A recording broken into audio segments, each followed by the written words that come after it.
Glaciers around the world are melting, and the United Nations has declared 2025 the year of glacier preservation. One area where these changes are particularly evident is the Canadian Rockies. This region serves as a vital freshwater source for millions of people and boasts a uniquely stunning ecosystem. CBS News climate correspondent Dave Malkoff recently visited the area. Look at that view. That's incredible, right? Just beyond these rugged peaks in Jasper National Park is the only place in North America where you can literally drive onto a glacier. Yeah, it's really neat. I mean, you can see the tongue of the glacier coming down there. It looks like it's pretty close, but that may be actually way further away than it looks. All right, now is this everyone's first time on one of these tours? Yes. Oh, perfect. This is the Ice Bus. From May to October, its oversized tires grip into the ancient ice of the Athabasca Glacier. Some of these crevasses descend the full 200 meters or about 600 feet. The buses deposit adventurous travelers at the glacier's edge to marvel at the otherworldly landscape. Welcome, everybody. But we are not here to take a touristy photo. No, we are headed to a science station way beyond the safety ropes. The only way we can get here is by following our leader, Dr. John Pomeroy. Let's go meet him. Pomeroy has spent decades studying this glacier and others like it. This has changed a lot since even July. So in terms of safety, a few things. Glacier's never safe. There'll be areas where there are crevasses and areas where there's moulins, mill holes that either one of them, if you slide into it, can lead you into the ice, and then we'd have to get Parks Canada to come rescue you with the ropes. Glaciers are thousands of years of snow all compacted together. Immense, slow-moving flows of ice that carve their way through the landscape. Now I have to figure out how to get us across what I call the Grand Canyon here. It's a long crevasse, and it's snow-covered. Making it harder to see what's underneath. So don't walk on this. The Athabasca Glacier is just part of the bright white Columbia ice field. But as we walked closer, we kept seeing these black spots. It's dark and it's melting faster than the rest of the ice. Everything from wildfires this summer to chimney exhaust has doomed this human connection to the last ice age. You see the soot. It's everywhere in here. The darker it is, the faster it melts. Yes, yeah. So normal clean ice will be reflecting about 30% of the sun's energy it hits it. But when it gets dark like this, it's reflecting only about 15%.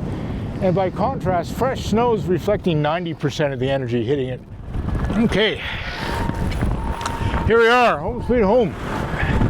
We are finally at the weather station perched on the glacier itself to see evidence of that firsthand. So here we're measuring the melt rate of the glacier.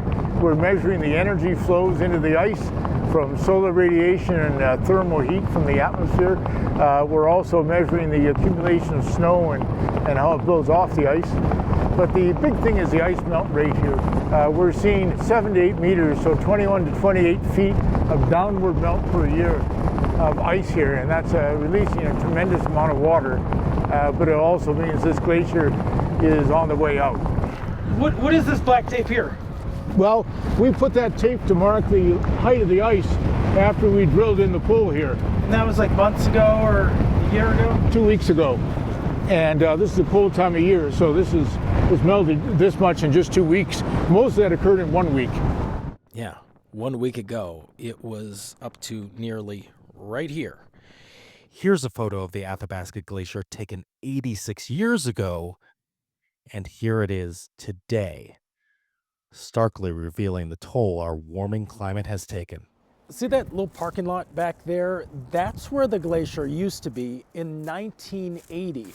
Now it's all the way over there, not only pushing back, but also melting down. Why is that a problem? Well, for one thing, Professor Pomeroy tells us no matter where you live in the world, whether it's the Nile River, the Sahara Desert, the Great Lakes, or the Mississippi, Without snowpack melts, there is no fresh water supply. If you're in Washington State or Oregon or Idaho, then the Columbia River that supports the agriculture in the cities of those states comes from here. This is the source of it. Is it hard for you to know so much about this? Well, we've been calling it a crisis for some time, and not much has been happening. The crisis is getting worse, and for this glacier, it's mostly irreversible now. We need to be able to slow this down enough so we can change how we manage water so we can keep going. And the only way to do that is a worldwide gut check, cutting down on planet heating fuels. Wherever you are, a glacier is helping to cool your world. It's the planet's freezer, defrosting faster every year. For CBS Saturday Morning, Dave Malkoff on the Athabasca Glacier, Alberta. Gut check for real. Yeah. I mean, and here's to Dr. John. Without people like him, we wouldn't be able to glean this because it's a dangerous operation.